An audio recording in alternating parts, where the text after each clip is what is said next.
A Schultzia californica, California poppy, is a member of the Papaveraceae family.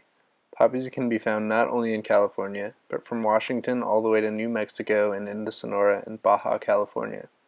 Poppies can be found in a wide range of habitats, although they are most often found in grasslands, scrub, and some mixed woodlands.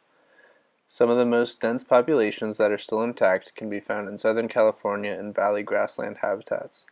The plants are often small and can get up to about a foot tall and wet. The flowers are bright orange and will close up for the night or when the weather is cloudy.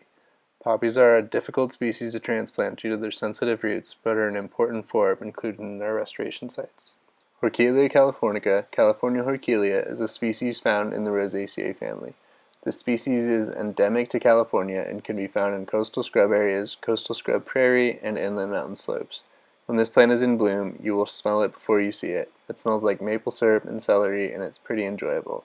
The leaves are hairy, about 40 centimeters long, and have rounded toothed leaflets.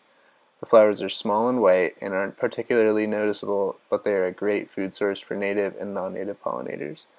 The plants will often only be up to about a foot tall and wide, but can get bigger. They bloom in spring and last until late in the summer when there are few other plants blooming. Pseudolcia malviflora, checkerbloom, is a charismatic member of the Malvaceae or mallow family. It has a range that extends from northern to southern California, often being found in the mountain ranges and coastal areas surrounding the Central Valley. Checkerbloom prefers to grow in open areas that are usually wetlands. This places it in different habitat types such as coastal prairie, mixed evergreen forests, grasslands, and foothill woodlands. The plant is low-growing and forms a spreading mat from a central rosette.